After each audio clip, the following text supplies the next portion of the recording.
Are you someone who is looking for weather coverage across southern Canada, the United States, and the tropics on a YouTube channel? Well, you found them because we're going to be talking about wildfire smoke, severe weather, the tropical weather update. We're going to update you on the fire weather outlook as well as looking at your long range forecast here in this video. So make sure to subscribe to the channel. We do detailed, accurate, and reliable weather coverage across those areas of southern Canada, the United States, and the tropics. Be sure to subscribe. We do daily videos here on the channel.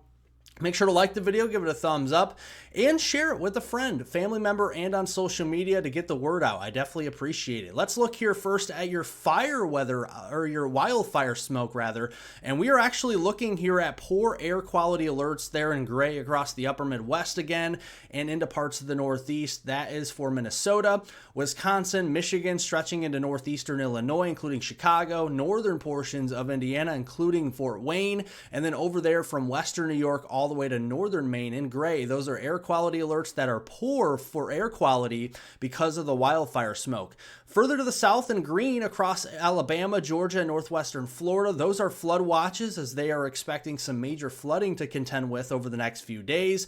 Southern Florida in orange, including Miami-Dade County, those are heat advisories, where they expect some excessive heat over the next few days. And then out west in either the maroon, red, or the pinks, those are extreme heat watches, and a lot of those are actually extreme heat warnings as they are gearing up for a major heat wave over the next few days here for this week. So let's look here at first the wildfire smoke, and it's pretty dense here across portions of the upper Midwest like we mentioned, the Great Lakes, and into the Northeast here, including big cities like Chicago, Detroit, New York City, Boston, all the way to Portland, Maine. And it will thicken and lower at times, limiting visibility. So if you are traveling and you see the milky sky out there, that would be the wildfire smoke. That should continue as we go into the day on Tuesday, although maybe a little bit less thick than it has been over the past few days. Let's look here at the severe weather outlook for the next couple of days, starting with today on Monday, August 4th. We have in yellow a scattered threat for severe weather from Montana, stretching down there through South Dakota and into Nebraska, and in the dark green surrounding that, isolated severe thunderstorms are possible, even as far west here as eastern Oregon and Idaho, and as far south here as the Texas, Oklahoma panhandle near Amarillo there. And looking at the primary threat for these thunderstorms will be for 60 to 70 mile per hour wind gusts that could topple over trees, tree branches, and bring down power lines, which could lead to power outages. So make sure you're keeping an eye on the threat for severe weather there from Montana down through South Dakota and into Nebraska this afternoon with the damaging winds. Also, destructive hail could be up to baseball size there from Rapid City stretching down toward North Platte, getting into northeastern Colorado, where you see this outlined in black. Those are where those destructive baseball-sized hailstones could reside this afternoon and this evening. And then a low but non-zero tornado risk in green. That's where we have a 2% chance of tornadoes, again near Rapid City, into the North Platte area and northeast Colorado, and another area from southeast Colorado into the western Oklahoma and northwest Texas panhandle. A 2% chance of tornadoes within a 25-mile radius of any given point in or around this area. As we go into tomorrow on Tuesday, August 5th, another scattered threat for severe weather there into the western and central Dakotas, including, again, the Rapid City area and the dark green. That's where isolated severe thunderstorms will be possible there across portions of even Montana. And thankfully, tomorrow, the tornado threat is less than 2%, so it's much less than today, which is some great news, which means the threat tomorrow will be for mainly damaging winds and large hail. Let's start as we do here in the central U.S. We'll go to the eastern U.S. view after that, and then after that, we'll go to the western U.S. view. Here at noon, things are pretty quiet. Got a couple thunderstorms down here into southeastern Texas, bringing some locally heavy rainfall. As we go through the mid and late afternoon, we're going to see these isolated to widely scattered supercells develop. Those are your individual thunderstorm cells, and they would have some rotation to acquire. So potentially a couple of tornadoes, also those destructive hailstones. There's a lot of storm energy out here, so baseball-sized hail will be possible in addition to 60 and 70 mile per hour wind gusts, locally heavy rainfall, the whole gamut there. And as we go through the evening, those storms will continue to produce some potential severe weather up across the Dakotas, Montana, and even western Minnesota. And then going into the 7 a.m. time frame on Tuesday as you're heading off to work, running any errands out there, We already have storms ongoing there across the Dakotas down into northern Nebraska, and then additional storms will fire up as we go into the afternoon and evening. Again, those individual supercells in the Dakotas, those could produce all modes of severe weather, including a couple of isolated tornadoes. Looking at the rainfall, it's pretty sparse here. There will be areas that get over an inch of rain. There'll be other areas that barely see any rainfall at all. I think the further south you go into Kansas and southern Nebraska, into Oklahoma, things are going to be a lot drier. Unless you're down here in Texas, then we got some heavier rain on the way where we could see a couple inches of rain south of Dallas toward the Waco region and Houston down toward Victoria, Texas. Other than that, the central southern plains should be dry. Heaviest of the rains will be up in the Dakotas, western Minnesota, and northwestern Iowa through Wednesday morning. Into the eastern U.S. we go. Got some ongoing heavy thunderstorms across Georgia and into the low country of southern South Carolina. A couple thunderstorms there in southeast Illinois and southern Indiana as well. As we go through the afternoon, that's going to be the name of the game, is some very heavy tropical moisture bringing some very heavy rainfall there into Georgia, the Carolinas, and Florida. And then as we go through the day on Tuesday, we're just going to see that conveyor belt of tropical moisture bringing hefty thunderstorms to the southeast, and that continues even into Wednesday morning. There will be areas from northwest Florida into portions of middle Georgia and into the western Carolinas, including much of western South Carolina, that gets upwards to a foot of rain, and that would be enough to cause significant flash flooding. That's why we have the flood watches that we showed you earlier on in the video in these areas, because of the potential for significant flooding.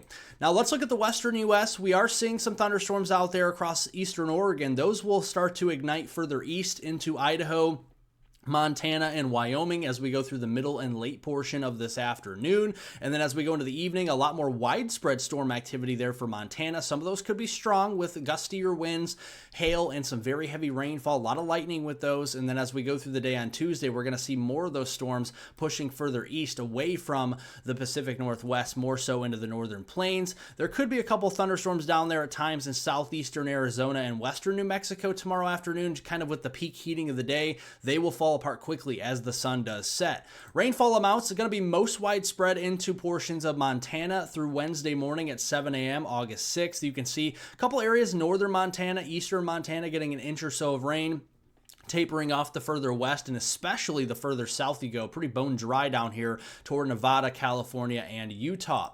Now, the severe weather threat continues going into the middle of the week on Wednesday, August 6th. Isolated threat for severe weather from near the Minneapolis, Twin Cities region all the way back here into northwestern and northern Kansas, including states of Nebraska and eastern South Dakota and northwestern Iowa. And then going into the long-range severe weather outlook, the Storm Prediction Center is confident that a slight risk, which means scattered severe thunderstorms, should be possible on Friday, August 8th across the central and eastern Dakotas and into western portions of Minnesota. This is several days out, so this could expand, this could intensify up to an enhanced risk where numerous severe storms are possible once we do get closer. So here's Wednesday, got some isolated thunderstorm activity there in the morning, additional severe weather in the afternoon. We're going to have to watch out for those in that marginal risk we showed you.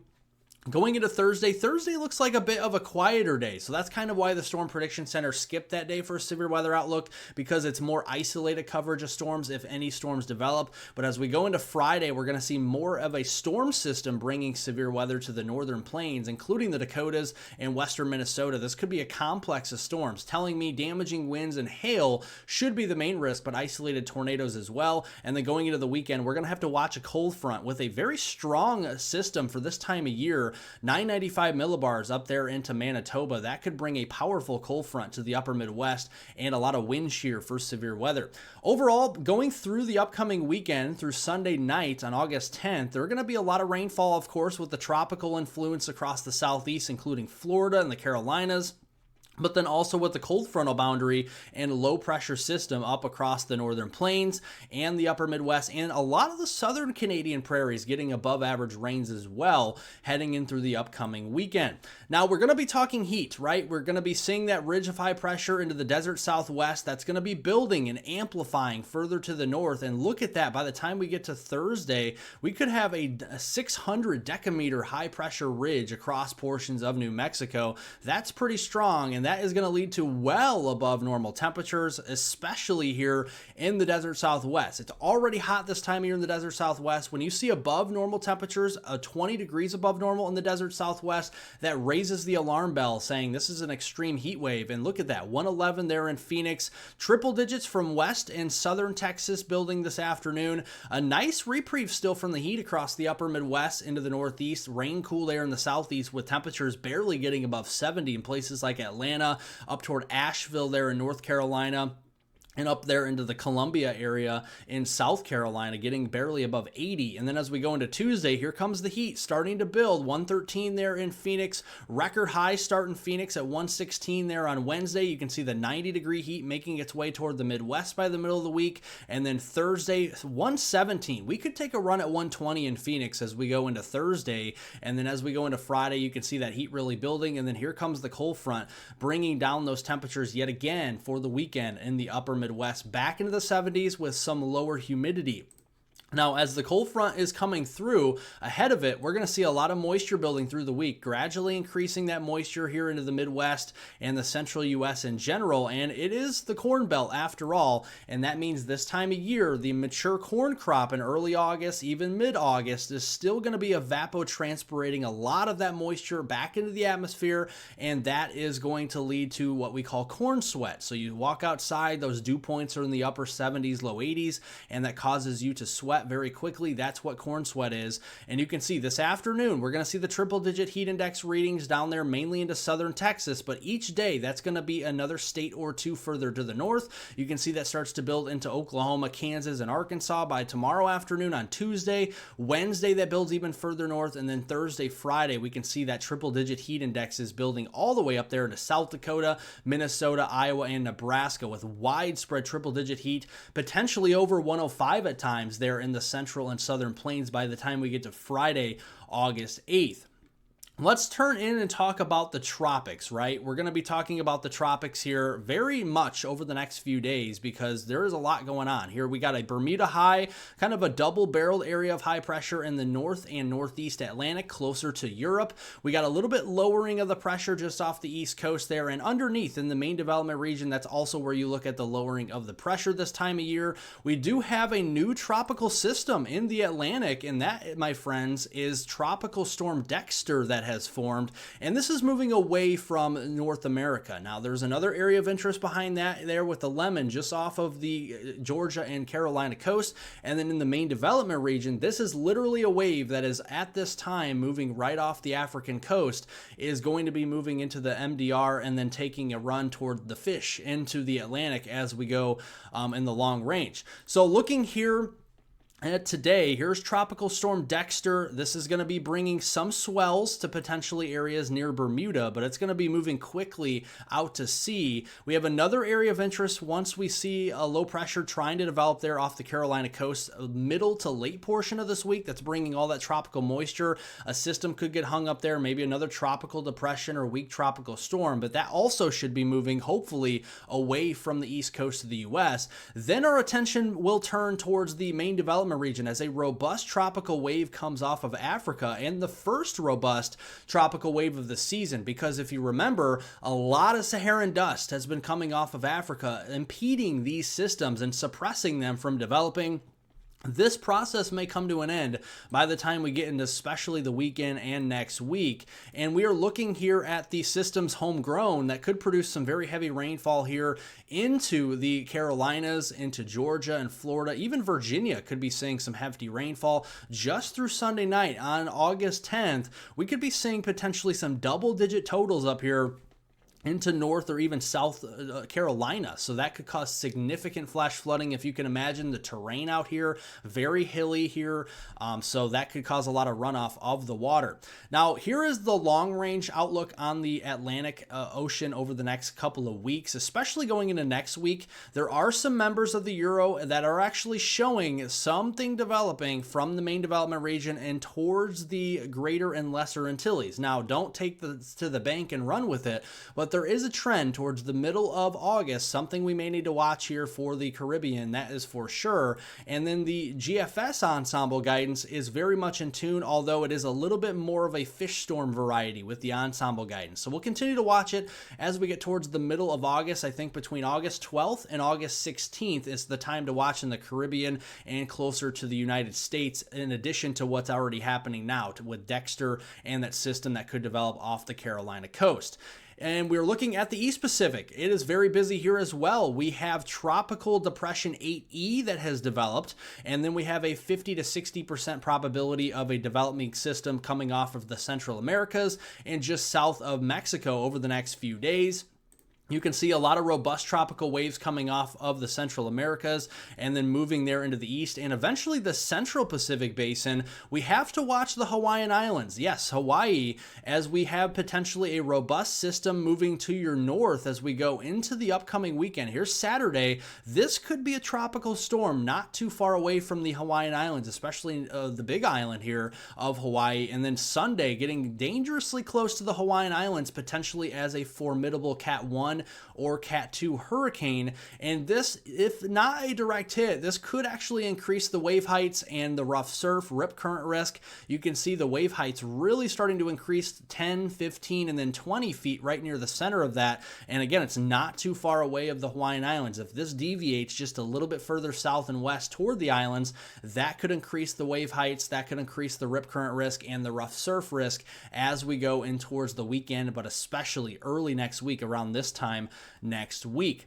Now let's look here at your fire weather risk. Okay, we have critical fire weather concerns today from Wyoming into western Colorado, Utah, and northern Arizona in red. In orange, those are elevated fire weather concerns, and in brown from eastern Oregon into Idaho, that is a dry thunderstorm risk where new fires could be ignited today.